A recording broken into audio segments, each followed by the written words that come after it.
Hello friends, welcome back to Chemistry Startup, and today I'm gonna tell you how to write electronic configurations of different elements. हमारा आज का topic सिर्फ electronic configuration रहेगा और वो भी डिफरेंट एलिमेंट्स का। ओके, तो आइए शुरू करते हैं।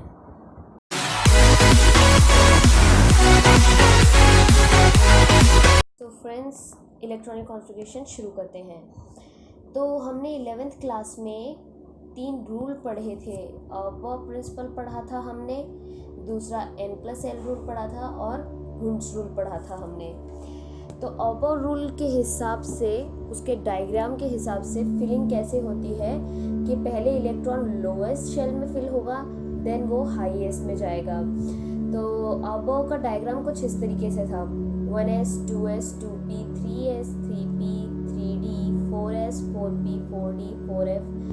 तो उसके एरोज के हिसाब से, जैसे कि यहाँ से 1s से लेके फिर 2s, फिर 2s में के बाद 2p में फिल होगा, फिर 3s में फिल होगा, देन 3p में, देन 4s में, देन 3d में फिल होगा। ओके, वैसे ही ये एरोज के हिसाब से फिलिंग हो रही थी। ठीक है, अब अगर आपको इसमें दिक्कत हो रही है तो सबसे एक ईजीएस्ट पोएम निकाली है मैंने, जैसे कि SS, या आप बोल सकते हैं sweet sweet, pudding sweet, pudding sweet, delicious pudding sweet, delicious pudding sweet, favourite delicious pudding sweet, favourite delicious pudding. Okay, अब इनको नेमिंग नंबर दे देते हैं। ये जैसे 1s हो गया, 1p नहीं होता, 2p होता है, 3d होता है एंड 4f होता है। वैसे ही फर्स्ट s को नंबरिंग करेंगे।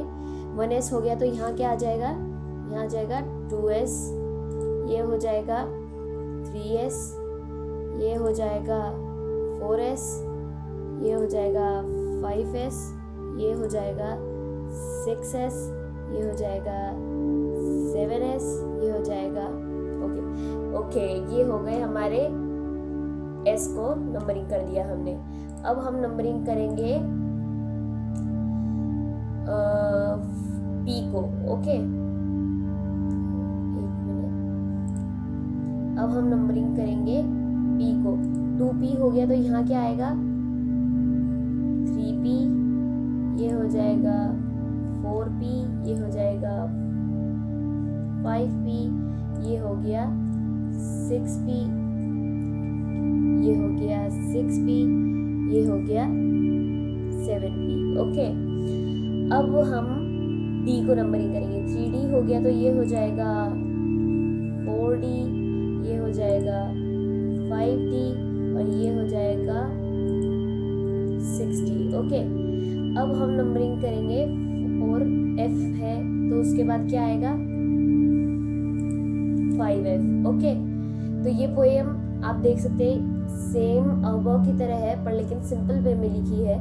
तो इसके बेसिस पे हम कोई भी इलेक्ट्रॉनिक कॉन्फ़िगरेशन के बारे में लिख सकते हैं। तो शुरू करते हैं। सबसे पहले कार्बन ही ले लेते हैं। कार्बन में 6 होते हैं, तो इलेक्ट्रॉन्स कैसे फिलिंग होगी, 1s2 2s2 2p2, कितने हो गए, 6 हो गए, 2 2 2, ठीक है, 6 हो गए, फिलिंग होगी। वैसे ही नाइट्रोजन में होगी, 7 होते हैं, 1s2 2s2 2p3। ऑक्सीजन में 8 होते हैं, 1s2 2s2 2p4। ओके, हमें बस ये याद रखना है कि s में 2 ऑर्बिटल होते हैं मैक्सिमम, p में 6 होते हैं, d में 10 होते हैं एंड f में 14 मैक्सिमम होते हैं इलेक्ट्रॉन्स। ओके, वैसे ही ऑक्सीजन में, वैसे ही फ्लोरीन में, वैसे ही नियॉन में। ओके, अब नियॉन में 10 है तो 2p कम्प्लीटली फिल हो जाएगा। ओके, नाउ हम इलेक्ट्रॉनिक कॉन्फ़िगरेशन ऐसे भी लिख सकते हैं, जैसे कि सोडियम है तो सोडियम में कितने हुए, 11 है, तो 1s2 2s2 2p6 and 3s1 हो गया। तो इसकी जगह हम ये भी लिख सकते हैं कि नियॉन लगाकर स्क्वायर ब्रैकेट में नियॉन लिखकर और 3s1 लिख सकते हैं, क्योंकि बाकी तो हमारी सेम है इलेक्ट्रॉनिक कॉन्फ़िगरेशन और आर्गन तक हमारी सेम ही होने वाली है, इसलिए नियॉन को हमने स्क्वायर ब्रैकेट में लेके बाकी उसकी जो चेंज है वो sodium, magnesium, aluminium, silicon, phosphorus, sulphur, chlorine, argon का हो गया। नाउ एक्सेप्शनल केसेस मैं आपको बताती हूँ इलेक्ट्रॉनिक कॉन्फ़िगरेशन में। कुछ एक्सेप्शन केस थे, जैसे क्रोमियम, जिसका है तो 24 बट लेकिन एक्चुअल में इलेक्ट्रॉनिक कॉन्फ़िगरेशन होनी थी इसकी कुछ इस तरीके से 1s2, 2s2, 2p6, 3s2, 3p6। आप यहाँ पे 4s2 पहले लिख सकते हैं और फिर 3d4 लिख सकते हैं, या 3d4 भी लिख सकते हैं और 4s2 भी लिख सकते हैं। ओके, तो 3d4 एंड 4s2, लेकिन एक्चुअल में ऑबो के हिसाब से इलेक्ट्रॉनिक कॉन्फ़िगरेशन है इसकी 1s2, 2s2, 2p6, 3s2, 3p6, 3d5 and 4s1। यहाँ से एक इलेक्ट्रॉन 3d4 की तरफ चला गया। ओके, तो ये चेंज दिखाया गया, इसको इसलिए दिखाया गया ताकि ये स्टेबल हो सके। जो हाफ फिल्ड होते हैं वो स्टेबल होते हैं। अब लेकिन इसमें एक चीज़ है कि जब स्टेबिलिटी में एक चीज़ और देखी जाती है कि कितनी एक्सचेंज एनर्जी है। जो ज़्यादा एक्सचेंज एनर्जी शो करेगा वो ज़्यादा स्टेबल होगा। तो मैं इसको आपको एक्सप्लेन कर देती हूँ एक बार। 3d4 जब था तब उसमें एक्सचेंज एनर्जी इलेक्ट्रॉन्स के पास खुद में एक वो होती है कि वो खुद में ही एक दूसरे के साथ अपनी पोजीशन बदलते रहते हैं, एक्सचेंज होते रहते हैं। तो कितने बार एक्सचेंज होते हैं, जैसे कि इलेक्ट्रॉन 1 से कितने बार एक्सचेंज होता है जब d4 है तब 1 2 3 बार चेंज हो रहा है। फिर 2 से करेंगे तो कितने बार हो रहा है 1 2 बार चेंज हो रहा है। फिर 3 से थर्ड इलेक्ट्रॉन से कितने बार एक्सचेंज हो रहा है 1, तो 3 + 2 + 1 कितना हुआ 6। तो टोटल एक्सचेंजेस इसमें 6 बार हो रहे हैं। वैसे ही जब 3d5 है तब उसमें कितने चेंज हो रहे हैं, पहले 4 हो रहे हैं, फिर 3 हो रहे हैं, फिर 2 हो रहे हैं, फिर 1 हो रहा है। तो 4 3 2 1 मिलाकर कितने हुए 10। तो टोटल एक्सचेंज 3d5 में ज़्यादा है, 10 टाइम वो एक्सचेंज हो सकते हैं। तो एक्सचेंज एनर्जी, जब ये इलेक्ट्रॉन जब एक्सचेंज होते हैं तब एक एनर्जी प्रोड्यूस करते हैं, और जिसकी वो एनर्जी सबसे ज़्यादा होती है वो ज़्यादा स्टेबल होता है। तो जैसे 3d5 की सबसे ज़्यादा थी इसलिए वो मोस्ट स्टेबल है। और ये इलेक्ट्रॉनिक कॉन्फ़िगरेशन ऑबो प्रिंसिपल ने दी थी। और वैसे ही एक और है एक्सेप्शनल केस जो कि है कॉपर, जिसका 29 है। एक्चुअल में होनी चाहिए थी electronic configuration 1s2, 2s2, 2p6, 3s2, 3p6, 3d9 and 4s2 होनी चाहिए थी।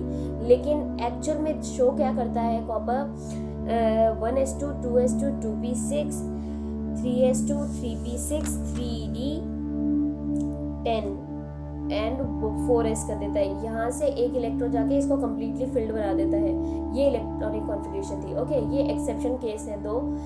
ज़्यादातर इनके बारे में बात की जाती है एक्सेप्शनल केसेस की, और क्यों ऐसा है ये भी बात करी जाती है। ओके, तो हमने ऑबो के हिसाब से रूल देख लिया। हुंड्स रूल कहता था N+L रूल कहता था कि इलेक्ट्रॉन तब फिल होंगे जिसमें लोएस्ट वैल्यू होगी, जिस सब शेल में N+L की लोएस्ट वैल्यू होगी उसमें पहले फिलिंग होगी इलेक्ट्रॉन की। और हुंड्स रूल के हिसाब से था कि पेयरिंग नहीं होगी डायरेक्ट इलेक्ट्रॉन्स की, सबसे पहले सिंगली फिल्ड होंगे देन वो पेयर अप होंगे। Okay friends, that's all about electronic configuration. अगर आपको इसमें कोई भी दिक्कत आती है तो प्लीज़ आप कमेंट बॉक्स में डालें, और अगर आपको ये मेरा वीडियो पसंद आया हो तो प्लीज़ लाइक और सब्सक्राइब करना मत भूलिएगा इसे। ओके फ्रेंड्स, मिलते हैं नेक्स्ट वीडियो में।